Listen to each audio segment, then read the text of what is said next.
अस्सलाम वालेकुम factory viewers, आप सब कैसे हैं। वंस अगेन अपने यूट्यूब चैनल डॉक्टर रहमान मंजूर ऑफिशियल में खुश आमदीद। आज व्यूअर्स हमारा टॉपिक ऑफ कंसर्न है हाउ टू ट्रीट पीसीओज जिसका मतलब है पॉलीसिस्टिक ओवेरियन सिंड्रोम। एक ऐसी कंडीशन जिसमें फीमेल में बाय चांस किसी वजह से एनवायरमेंटल फैक्टर्स की वजह से छोटी छोटी सिस्ट बनना शुरू हो जाती हैं ओवरी में, या ये समझ लें कि ओवुलेशन का प्रोसेस प्रॉपर नहीं हो पाता, एग क्वालिटी प्रॉपर नहीं होती, और जिसकी वजह से छोटी छोटी सिस्ट बनना शुरू हो जाती हैं और एग बनते हैं और ख़त्म हो जाते हैं। फॉलिकल्स का वॉल्यूम डाउन हो जाता है, एंड्रोजन का लेवल बढ़ जाता है, और जिसकी वजह से पिंपल्स बनना शुरू हो जाते हैं, एक्नी वल्गैरस हो जाता है, और इसके अलावा बॉडी के अंदर मेटाबॉलिक सिंड्रोम हो जाती है। बॉडी का मेटाबॉलिज्म जो है वो मेंटेन नहीं रहता, जिसकी वजह से वेट गेन हो जाता है फीमेल में। और इसकी वजूहात में अगर हम बात करें तो एक फैक्टर जो है वो हमारी डाइट भी है, एक हमारा लाइफस्टाइल भी है। हमारी डाइट में हम अनहाइजेनिक मेजर्स को इस्तेमाल करते हैं। कार्ब्स फूड खाने की बजाय हम वो फूड खाते हैं जो कि बॉडी के लिए हार्मफुल है। सो इसी वजह से बॉडी के अंदर मेटाबॉलिज्म का कंट्रोल ना होना, ओबीस हो जाना, मोटापा ज़्यादा हो जाना, फैट का ज़्यादा हो जाना, ये वो फैक्टर हैं जो पीसीओज की वजह बनते हैं, जिसे पॉलीसिस्टिक ओवेरियन सिंड्रोम कहते हैं।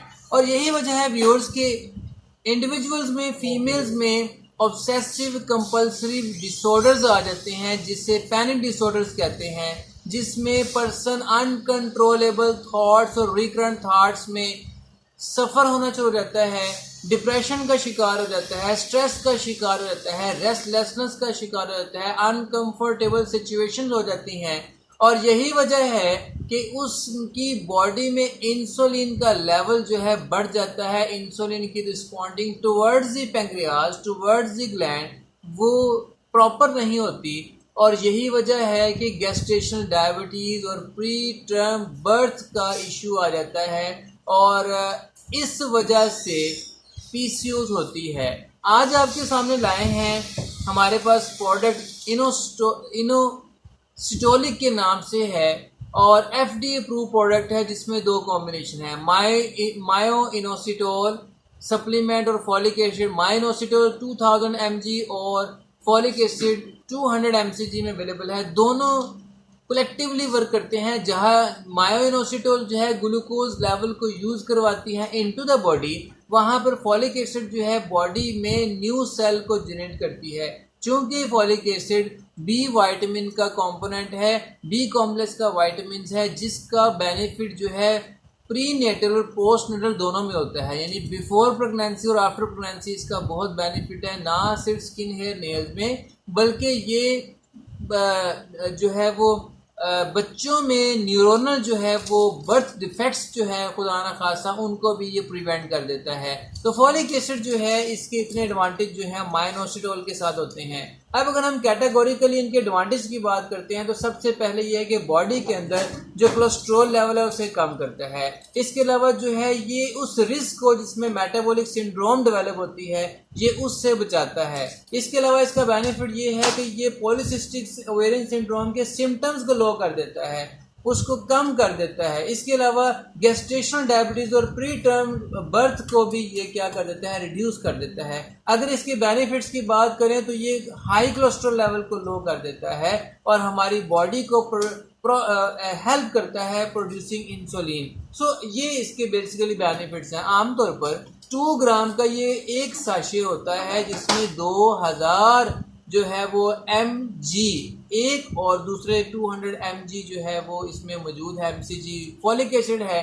तो 2 ग्राम का एक, और प्रेफरेबली इसको रिकमेंड किया जाता है 1 से 2 sachet per day, twice a day इस्तेमाल किए, 1 गिलास पानी में डालें, इस्तेमाल कर लें, और उसका बेनिफिट जो है देखें as required by registered medical practitioner. आमतौर पर इसको स्टोर किया जाए कूल और ड्राई प्लेस के ऊपर, और इसको इस्तेमाल ना करें अगर किसी पर्सन को इसके इंग्रेडिएंट से एलर्जी हो।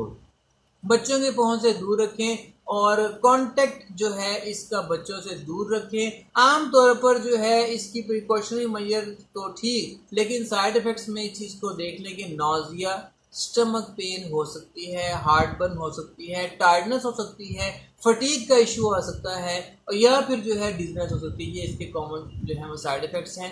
उम्मीद करते हैं कि आज का ये टॉपिक और कंसर्न आपको पसंद आया होगा। अपनी राय का इजहार कीजिएगा। पाकिस्तान जिंदाबाद।